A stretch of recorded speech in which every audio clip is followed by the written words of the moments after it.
a snowman. Oh my god.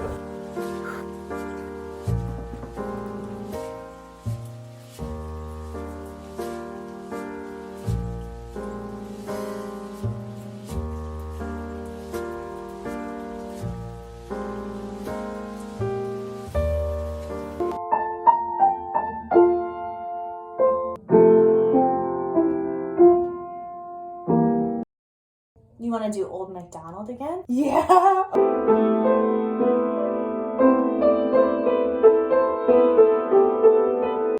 Do you want to build a snowman?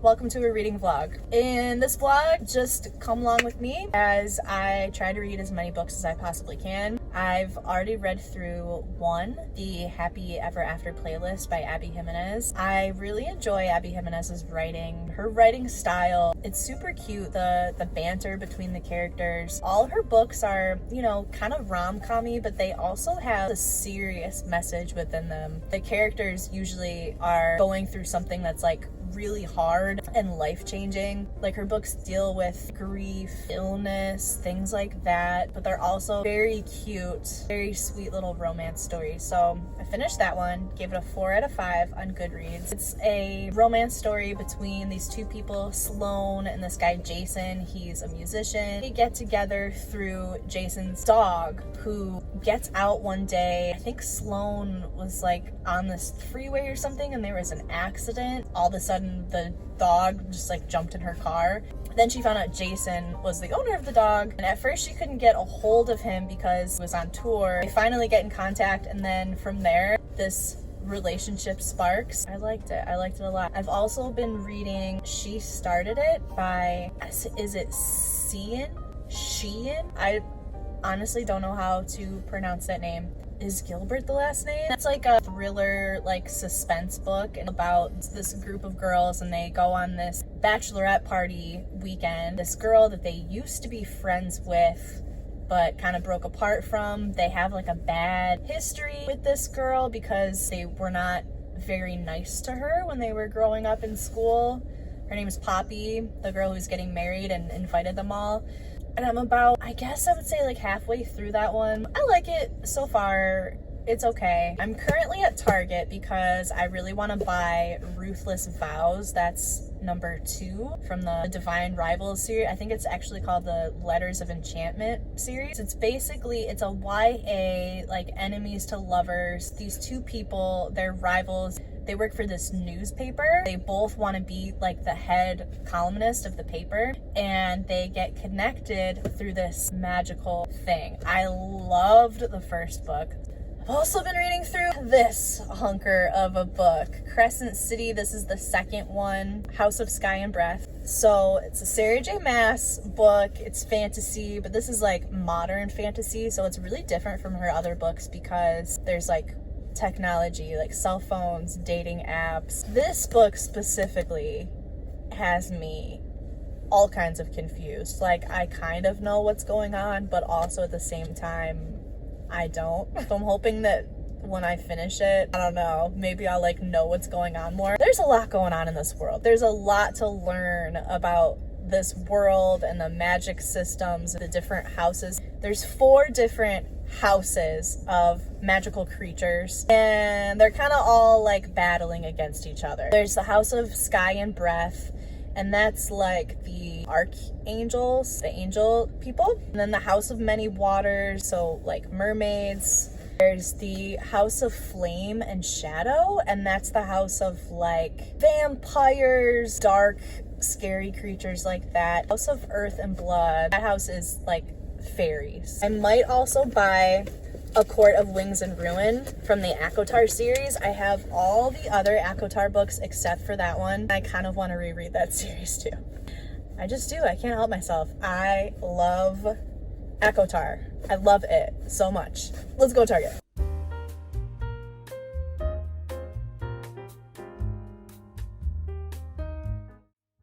I'm so tired.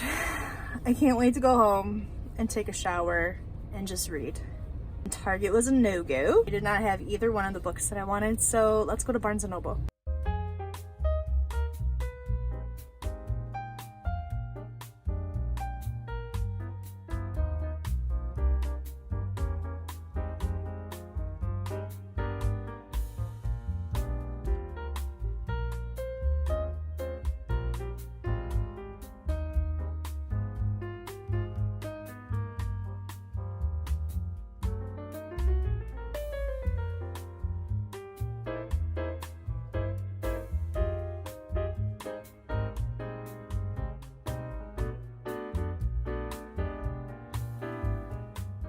Hi, I decided to DNF.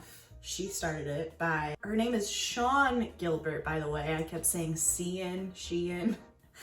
It's Sean. Mystery thriller books. I just don't know how I feel about them. I don't read very many of those type of books, but I haven't found one yet that like really grips me into the story, like really pulls me in and makes me want to keep going with it. Rock, Paper, Scissors by Alice Feeney. I think that's a really good mystery / thriller book. This one, I was just getting bored.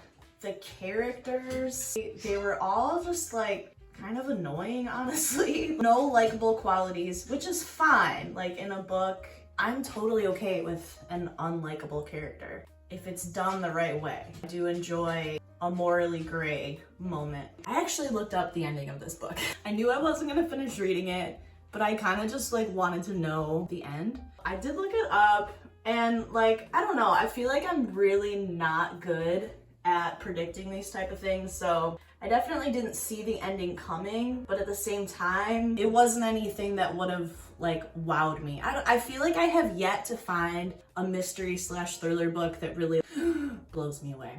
This one, I don't know, really just insufferable characters. Maybe it's just not the genre for me. Maybe one day I'll get away from romantasy. Also probably not. I'm almost done with Ruthless Vows. I just spent an hour this morning digging into that. It was so nice. Just lay down in bed for an hour and just read. I feel like I've been needing that lately. Just had a lot going on. Crescent City 3 will be arriving on my doorstep, I think by the latest February 7th. Loved the end of Crescent City 2. I get it now. I get it. The Massiverse thing. Like, anything could happen. I'm just trying to think of like all the possibilities. And after that, I'm gonna read Throne of Glass. I started to read it a long time ago, never finished it. I wanna go back from the beginning. I was really gonna try to like push through and finish She Started It. I'm just in this point in my life right now where if I'm really just not enjoying a book and I know I'm not enjoying it and I know it's not gonna get better, it doesn't matter how far along I am with that book, I'll stop reading it. There's no point in forcing yourself to read things that you don't like. So.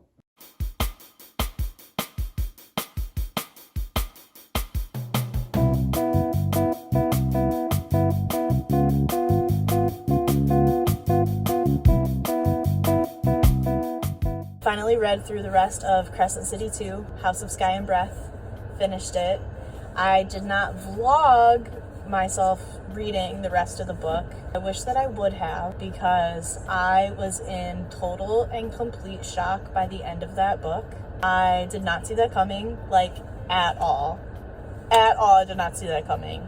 It was amazing. It was so crazy. I could not think about anything else after I finished this book. The world building in this series is just so much more elaborate. There are so many different, like, new types of magical beings and creatures that you have to learn about, different powers, and it's just a lot more complicated. The characters, how they're all connected with each other. I've stopped myself so many times during reading this book, and I was just like, what is happening? Like, what does all this mean? What is going on? Honestly, while I was reading this book, I was kind of thinking, like, I don't know what I'm gonna rate this on Goodreads. I might give this like a 3 out of 5. I really just thought it was gonna be just another little installment. You know, things would be like wrapped up towards the end, and then we'd get Crescent City 3 and see what happens in the city at that point. What happened at the end, I could have never guessed that. I don't know, like maybe other people that have read this book could have guessed that, but like if you know, you know. If you've read this book, you understand how mind-blowing the end of that was. I ended up giving it a 5 stars after that ending. I was blown away. First I was like, oh, like, you know, I'll just wait to get it at the library, but I ended up pre-ordering it because I need to read Crescent City 3 immediately. I need to find out what happens. So that's my update on that. And I'm gonna need to stay off of social media. I'm getting off of Instagram. I'm getting off of TikTok because people like to spoil things online. This is a really popular one that's coming out. If I hear any spoilers at all, I'm gonna be so angry. Bye.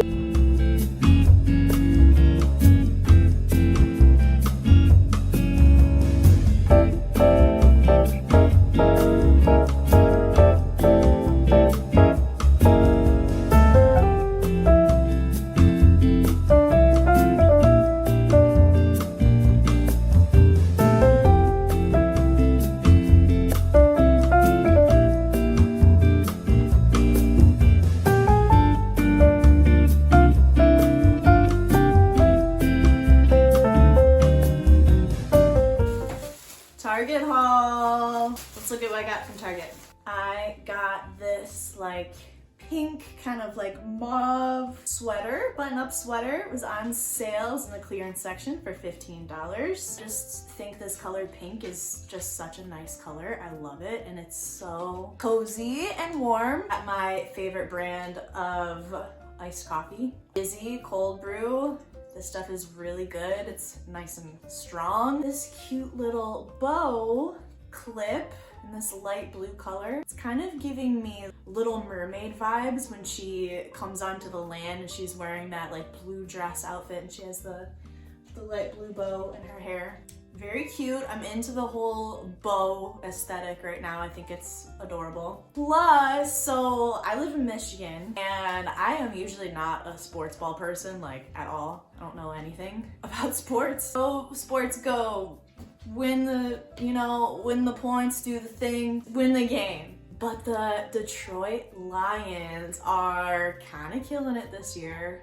They're doing really good. So I also figured that on game day this Sunday when I wear my Lions gear, this would be cute to wear. I got some jeans. These are high-rise tapered jeans. They fit really nicely. I just really needed like a good solid pair of jeans. I got an e.l.f. eyebrow pencil in the color taupe. As you can see, I have like, you know, pretty thick eyebrows. I do like to fill in like the ends of them a little bit. I really love my big thick eyebrows now, but in the early 2000s when I was 13, 14, we all loved the super thin eyebrow look, like pencil thin. And I love now that, you know, we're back to this place in time where thick eyebrows are really celebrated. So love a good brow. One of my besties, her son is having a birthday party tomorrow, so I had to go get him a present. I know he really likes trains. I had a hard time finding like train things, especially like in his age range. Like, he's gonna be 5,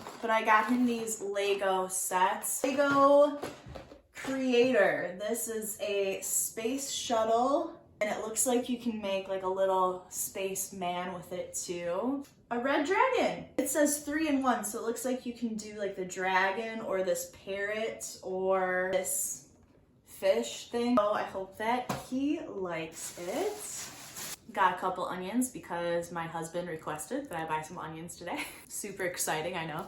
And B12 gummies because, you know, we're in our mid-30s and we gotta take our B12. We gotta get that energy going. So I also wanted to hop back on here to talk about Ruthless Vows. Just finished it last night. And just like House of Sky and Breath, I was really taken by surprise by that book. The ending is absolutely wild, but I was just surprised that I ended up loving it so much. And I kind of feel the same way about this one. Not that I didn't like this book. I definitely liked the first book a lot more, Divine Rivals. This whole duology is basically just a romance between Iris and Roman. And in the first book, they're working at this newspaper together and they're rivals because they're kind of competing for the same head columnist job. That's kind of where the story starts off, and they get connected in this very magical way to each other. The first book just like really pulled me in. Absolutely loved it from start to finish. This one, I will say, did drag a little bit more, but I think it kind of makes sense that it dragged on a little bit more because it was the conclusion. I think that's why, you know, there was like so much information. I did think maybe it was like a little bit longer than it should have been. Once I got to the end, I just loved it. It was very sad at the end. Also just so beautiful. So throughout this series too, there's this war happening between the god of like the underworld and the goddess of the sky. There's that happening, and the ending was just so beautiful. I really thought that it wrapped up this series perfectly. On Goodreads, I rated it a 4.8 stars because a 5-star book for me, I just kind of have to have that feeling. I kind of know from the very beginning when it's a 5-star book, you know, right when I start the first chapter, I'm like, oh yeah, this is gonna be good. This didn't give me that same feeling, but it's still, I thought it was amazing. I thought it was really beautiful. How many times am I gonna say the word beautiful while describing this? I really enjoy Rebecca Ross's writing. It's very poetic. She really has a way with using descriptive imagery. It's just gorgeous. There, I used a different word besides beautiful. I loved this. 4.8 stars. Not quite 5, not perfect, but pretty damn close. I love this duology, and I recommend it to anyone who loves fantasy and romance, because that's definitely what this is. And now I'm gonna do a little silent review of all of these books that I read in January. Didn't finish, she started it, I did DNF that. I'll include it in this. Here we go, silent review time.